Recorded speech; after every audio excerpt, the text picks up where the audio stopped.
Setelah kita mengetahui tujuan dari administrasi, kita mari membahas manfaat administrasi itu sendiri. Dibagi menjadi dua yang dimaksud dengan manfaat administrasi. Yang pertama yaitu manfaat administrasi untuk bisnis.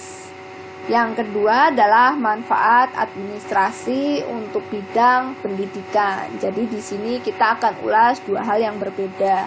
Untuk bisnis ini khusus untuk perusahaan yang bergerak mendapatkan profit atau fokusnya adalah mencari keuntungan, murni mencari keuntungan ya. Untuk penilaian kinerjanya adalah bagaimana meningkatkan penghasilan, bagaimana mendapatkan untung. Sedangkan di bidang pendidikan adalah kinerjanya dinilai dari kualitas para lulusannya dan bagaimana sekolah tersebut akhirnya bisa memberikan materi dan bekal yang baik untuk para lulusan. Jadi penilaiannya apabila bisnis itu fokus pada profit, dan apabila pendidikan fokus pada kualitas hasil pengajaran dan risetnya.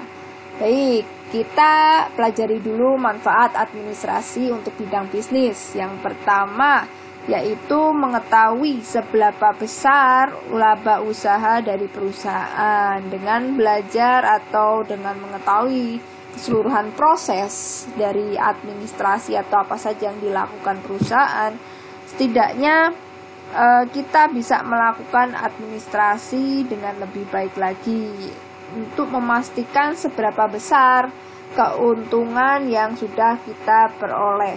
Jadi tidak dengan cara meraba atau mengira-ngira setiap catatan penjualan itu harus valid, harus benar-benar kredibel dan ada catatan pembeliannya serta bukti dan data yang jelas. Jadi untuk mengetahui seberapa besar yang sudah kita dapatkan dalam bisnis ini.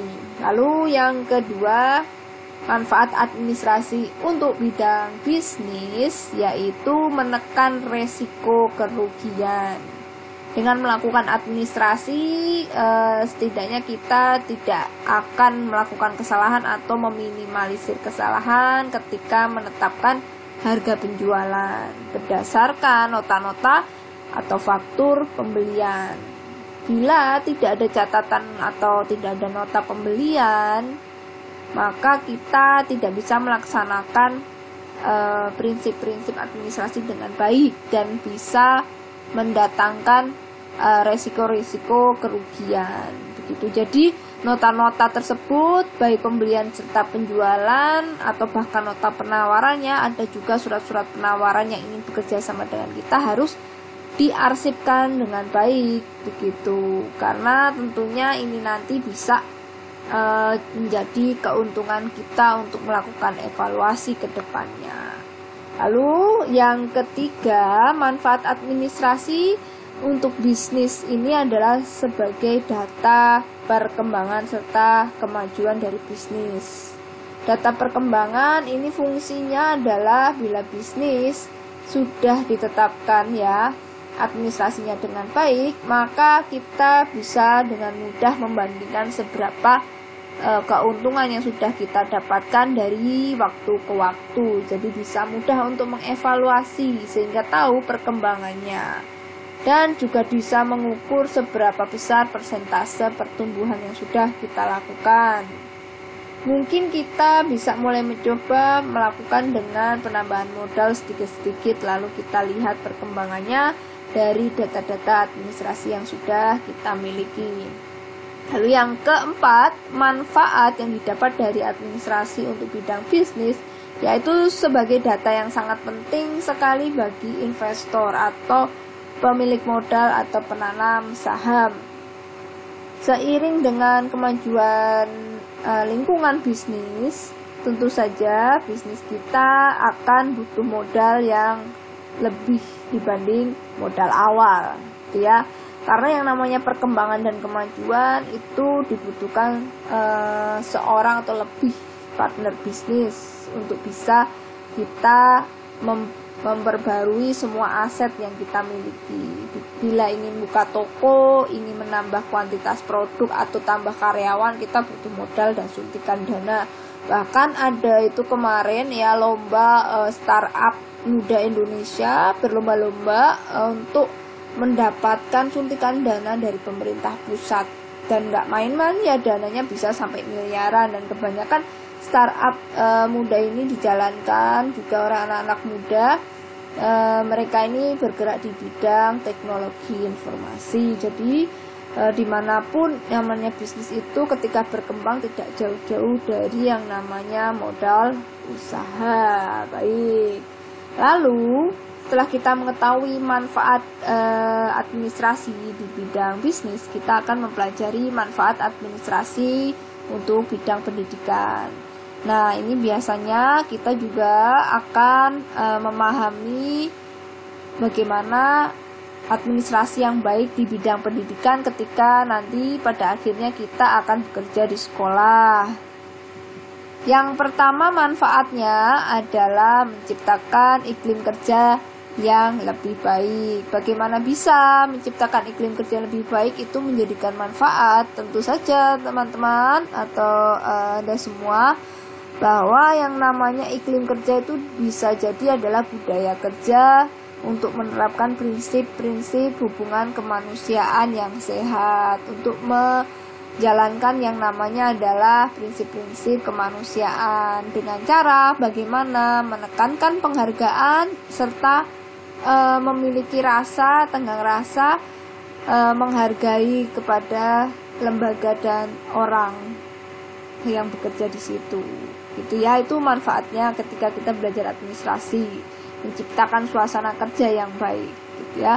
Bagaimana hubungan kemanusiaan tetap terjaga agar bisa saling bekerja sama dan mencapai tujuan. Karena dengan adanya budaya kerja yang baik itu akan memantik atau memotivasi kita berkinerja yang lebih baik lagi. Lalu manfaat yang kedua dari administrasi pendidikan adalah akan mendorong ide-ide, pikiran, dan teori-teori yang ada pada orang-orang yang bekerja di pendidikan tersebut untuk memunculkannya ke dalam sebuah kurikulum atau rencana-rencana pembelajaran atau bahkan program-program kerja di pendidikan. Lalu metode, media pembelajaran, serta prosedur-prosedur pembelajaran dan berbagai aktivitas pendidikan lainnya, gitu ya, untuk bisa menempuh jalan yang tepat yang tujuannya untuk pendidikan. Karena manfaat administrasi itu adalah